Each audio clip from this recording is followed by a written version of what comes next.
Good evening. Buenas tardes, como ayer, si quieren levanten la mano. Front.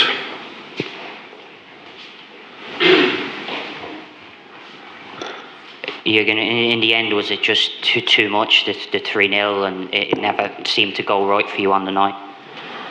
Yeah, it's true.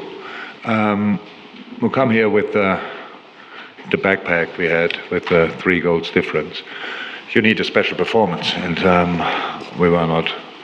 we didn't show a special performance tonight. So it was, in moments, a good performance, but Real Madrid was for the whole game the team in control of the game. Had the better chances. Ali had to make 2 sensational saves to keep us in the game, and that's the reason. So again, if you want to get through, you need to be outstanding. If you want to win the game, you need to be really good. And again, Madrid was the better team, and that's why the right team went through to the next round.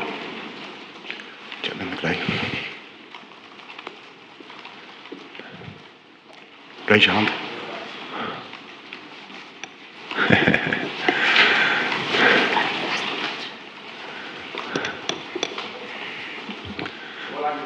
Carlos Vicente From Radio Marca. I imagine that for you it has to be a very complicated day, but I don't know if you've been angry. Have you been able to assess the detail of the hymn, the You Never Alone in the stadium? Were you able to appreciate that?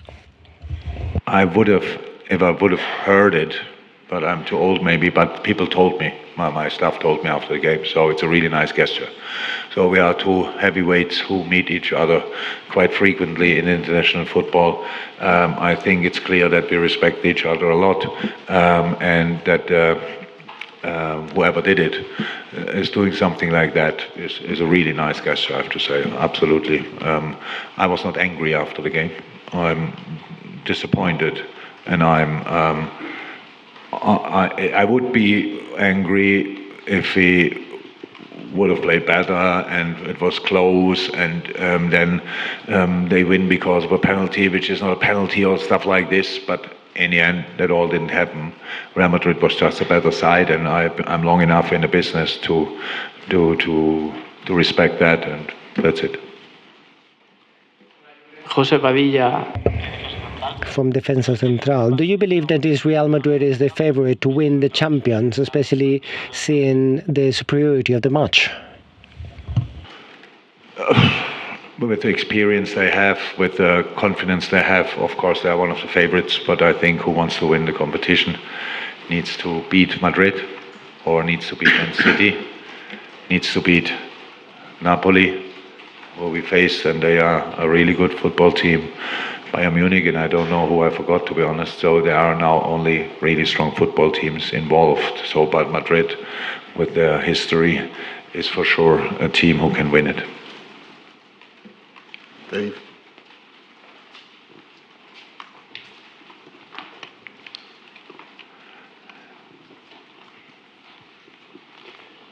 Jürgen, it was a difficult night, but a night in the Bernabeu, it does show you and the team how important the Champions League is and what's at stake. So presumably that's the message for the rest of the season now to get into the top 4. Absolutely. It's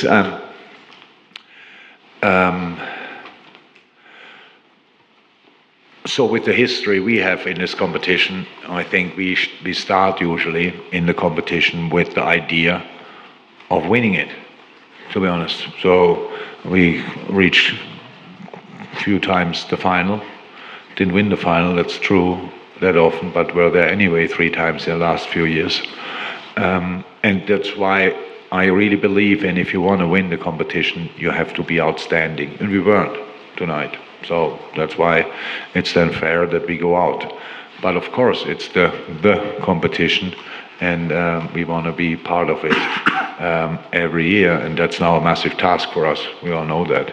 When we come back from the international break, we have a proper football week ahead of us, I would say, with 3 games: City, Chelsea, Arsenal, which will then probably define where we get out of it. People might say we lost it in Bournemouth, but I think this week is a pretty decisive one. So we have to hope now that the boys come back healthy early enough, in the right shape, and then we will try it. Hola, mister. Buenas noches. Good evening from Marca. I would like to ask if you believe that Real Madrid, rather to the technical level and the tactical level, is the one that handles best the emotional part of this competition.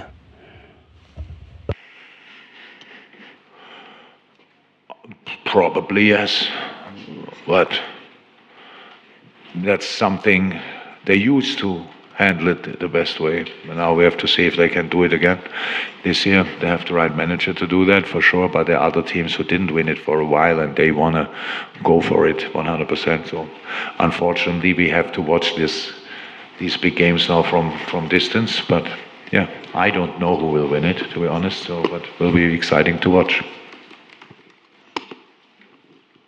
Good night, Mr. Klopp. After the game that you guys talked a little bit about the potential penalty by the end of the game, and that also discussed the penalty last night between City and Leipzig, and that in his words he said that this might not be football. Could you please elaborate a little bit on the problems that maybe the VAR system is facing in recent years? You can imagine I'm not in a perfect mode to discuss general football issues, but these two things now. Last night, if the whole world agrees it's not a penalty and two guys think it's a penalty, then something is wrong. Tonight, I think that the VR took the ref to the screen and asked him to watch it again. I don't know exactly what he's doing there because it's a clear deflection. I cannot deflect it from a closer range. I don't know how it goes quicker. So it's a clear deflection. So the VR just looks at it as deflected. Keep on going. So everybody again with the football brain thought it's not a penalty. So I arrived there and I'm talking to Carlo and he said, that's not a penalty, it's deflected. I said, I know, but he sent him still to the screen. So there's something not 100% right. But in the end, it was not a penalty, it was not decisive. If they give the penalty, I think last night it was a bit more decisive than this would have been now. But in the end, that is not our problem tonight. But in general, I think it would be cool if we are there to make the right decisions, not the wrong. Jürgen, you're right. Carlo Bianchi, English for Corriere del Ticino. Which are your goals for the remaining season? To reach Tottenham, because it's very, very important on, which kind of point of view to stay in the four. Thank you for reminding me. Yes, our job is to squeeze absolutely everything out of this season, what's possible. It's a strange one so far. Just our recent two games, obviously a sensational performance against Manchester United, which is a really good football team, and then a really bad performance against Bournemouth, which is a good football team as well, but we should not lose this kind of game. That put us again on the more pressure than which if we would have 3 points, I think then everybody really could felt or smell our breath, if you want. So there's again distance because other teams won their games. But again, I said I cannot sit here now and tell it's clear we want to be top four. But if we can do that, we will decide on the pitch, not here in the press conference. Carlos.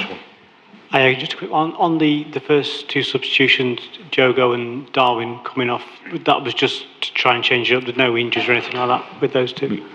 Yeah, I think for Diogo it was clear that he should now not play extremely long because he's still coming back from a long injury. And you could see that the game got harder and harder for him. He had these little fouls there, 1, 2, 3. He's not a player who plays foul usually, how we all know, so it comes a bit late. So no risk with him when you have options on the bench. Yes, and Darwin looked like he was not on his absolute top level as well, and then we need to defend that side as well because conceding a goal is not helpful in that situation. And and if we can change like this, that's why we did it. We wanted to mix it a little bit, that's true. Thank you, everyone. Thank you. Bye-bye.